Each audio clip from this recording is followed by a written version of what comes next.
I'm Christopher Zweig, and it looks like you got a friend in me because this week I got some new films, including the sequel Toy Story 5 and Hugh Jackman as Robin Hood, but not the man you expect him to be. Let's take a look.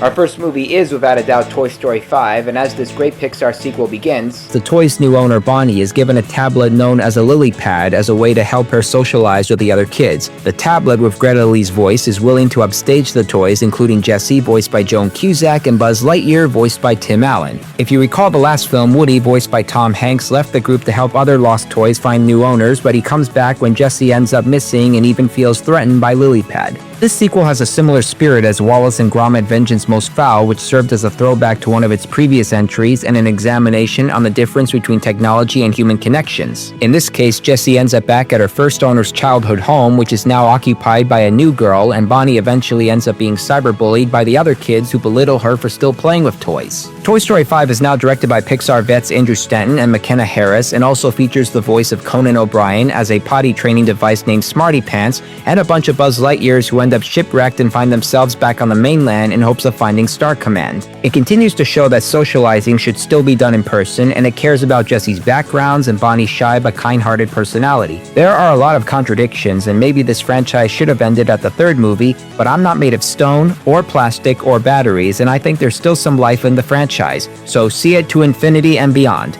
Our next movie is another animated gem on this show called Am Frankelda, Mexico's first stop-motion animated feature, which itself is a prequel to a series produced for Cartoon Network Latin America. It's a shame that it's not getting the kind of love it deserves on Netflix because I think it's an amazing film that uses echoes from Beauty and the Beast, The Nightmare Before Christmas, and Corpse Bride. The main heroine of the film is Francisca Imelda, who is an inspiring writer trying to bring her mother's nightmarish stories to life but with no support. Just as she gives herself the pseudonym Frankelda, she finds out the fantasy world is real and the owl humanoid prince takes her spirit there. He needs her help in saving his kingdom, which is in desperate need of new nightmares. There's also a villain in the film, a giant hairy spider who serves as a nightmare maker and is worried about being fired for his cliched tales. And it also becomes challenging when he manipulates Frankelda into thinking her writing is mediocre and that the prince is just using her.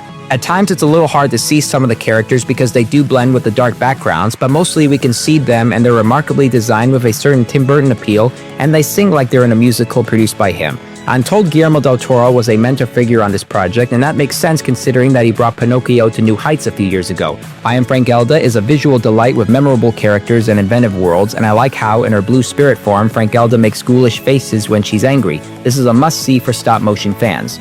Next up, The Voices of Our Mother, a Canadian horror movie directed by Ready or Not star Mark O'Brien and telling the story of a middle-aged woman played by Shelia McCarthy whose mother passes away and she herself becomes ill. It's either that or she's under a demonic possession. Either way, her four kids, played by O'Brien, Alex Observe-Meyer, Carolina Barczak, and Georgina Riley all reunite. And under her possession, the mother praises Riley as a saint and damns the other three, and I think their dark past may have something to do with it. The Voices of Our Mother doesn't redefine the demonic possession genre that The Exorcist has elevated, but it still creeps you out with the appearance and possessed old woman wisely played by McCarthy, and out of all the siblings portrayed here, I think Riley has the kind of patience to draw us into her character. The demonic force constantly tells the mother, "You're mine and no one else's," which really sets the combination between family drama and horror, and I admire the color palettes, which feature shots of a house with red, cloudy skies like it's the apocalypse or something. This is a horror movie on a small scale with enough creepiness and campiness to keep you watching. It's streaming on Shudder, and I say see it. Next up, The Death of Robin Hood. And don't be expecting it to be the same kind of story where Robin Hood robs from the rich and gives to the poor, because this version has Hugh Jackman playing the folk hero, declaring himself as a thief and murderer who would even rob and kill the rich and poor. When he ends up injured from what was supposed to be a final battle, he is taken to an island where the holy young woman Sister Brigid, played by Jodie Comer, tends to his wounds. The cast also includes Bill Skarsgård as Little John and Murray Bartlett as a leper who on the island provides Robin Hood some philosophy about facing his own demons. The Death of Robin Hood is the latest film from director Michael Sarnoski, who also made Pig and A Quiet Place Day One, and he gives it a certain Unforgiven and Logan spin that really shows us the dark side of the folk hero.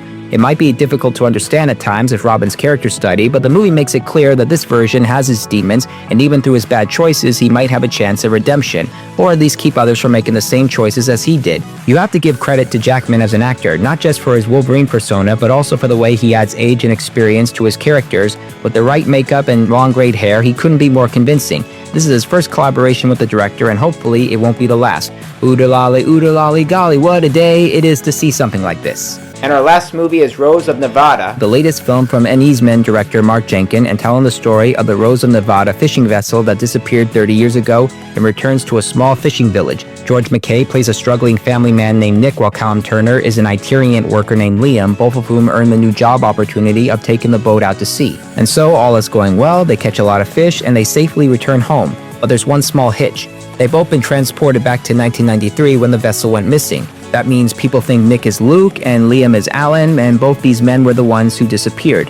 While Liam becomes accustomed to his new identity, especially since he now has a wife and daughter, it's Nick who needs to escape from it. Don't expect the Back to the Future formula to come in, but expect some vice versa within the situation. It's never quite explained why these two men end up back in 1993 with people believing that they're the lost men, but Rose of Nevada takes a genre like that and gives it a riveting look and thought-provoking examination, and the performances from MacKay and Turner couldn't be more considerate and grounded. And as usual, Jenkin films it with a 16mm camera, and he makes the rainy boat trips, characters, and their homeland with a glorious atmosphere.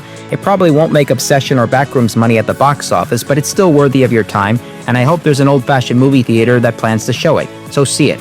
Recapping this week's new movies: thumbs up for Toy Story 5, thumbs up for I Am Frankelda, thumbs up for The Voices of Our Mother, thumbs up for The Death of Robin Hood, and thumbs up for Rose of Nevada. Well, those are the new movies I'm reviewing this week. I'm Christopher Zweig. Stay safe, and I'll see you at the movies.